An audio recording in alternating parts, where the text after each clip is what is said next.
msamaha wako, ningekuwa vipi leo? Yes. Kama sio damu yako, ningefanana aje leo?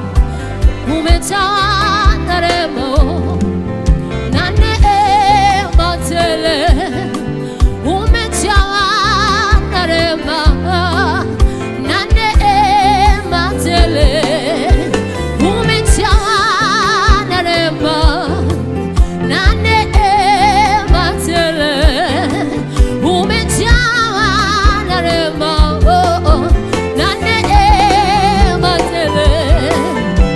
Wakati mauti yalinitafuta, ulinivisha vazi la uzima. Wakati maadui waliniwinda, ulinificha kwa bawa zako. Wakati magonjwa yaliniandama, ulinipa uponyaji.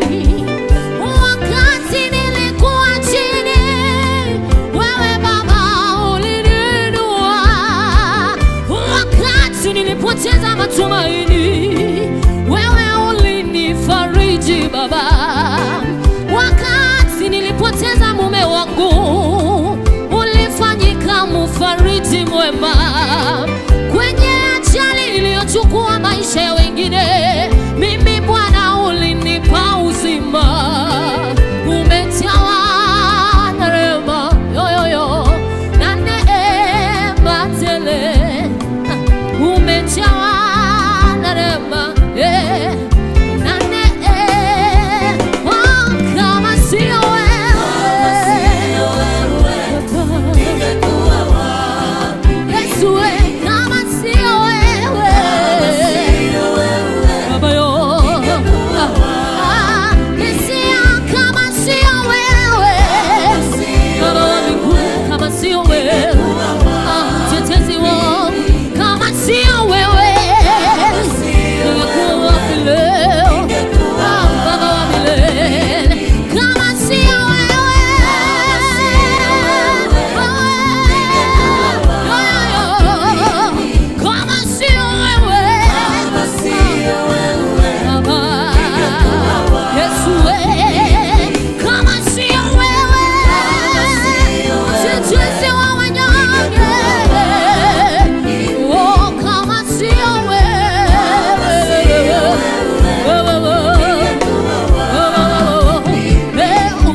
Baba umejawa na rehema, umejawa na neema.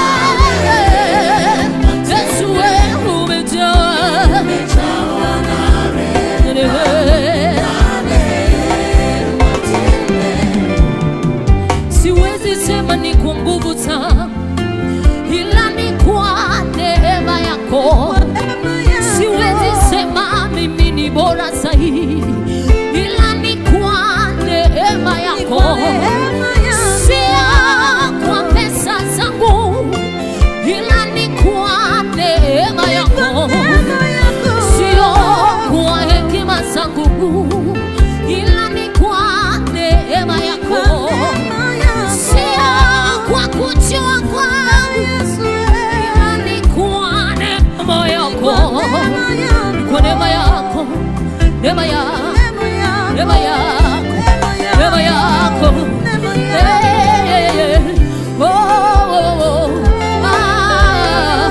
Ni kwa neema yako Yesu.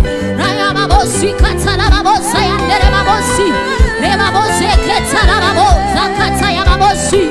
Ni kwa neema yako Bwana, ni kwa neema yako Yesu, ni kwa msamaha wako Bwana, ni kwa upendo wako Dadi, ni kwa nguvu zako, ni kwa nguvu zako na uwezo wako na huruma zako na msamaha wako. Sio kwa kujua kwetu, sio kwa pesa zetu, sio kwa mali zetu, sio kwa ujeuri wetu.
Mungu anayeishi.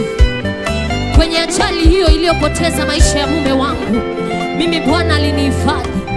Licha ya uchungu huo mwingi, lakini Bwana amesimama pamoja na. Ninasema tu kama sio yeye, mimi sijui ningelikuwa wapi. Ulikuwa wakati mgumu kwangu, lakini Bwana alinisimamisha. Niliona mauti na macho, Bwana amenisaidia. Amenivusha kwenye hizo operation zote 8, ni kwa sababu ya utukufu wake. Amenitetea na kunipigania. Licha ya kuvunjika, hata mguu kasemekana kwamba ungekatwa, lakini leo hii ninaweza nikasimama kwa miguu yangu. Huyu Mungu apewe sifa. Huyu Mungu ainuliwe. Wakati nilipoteza mume, alifanyika mume kwangu. Amenishughulikia mpaka wa sasa. Sijaishi mpweke kwa sababu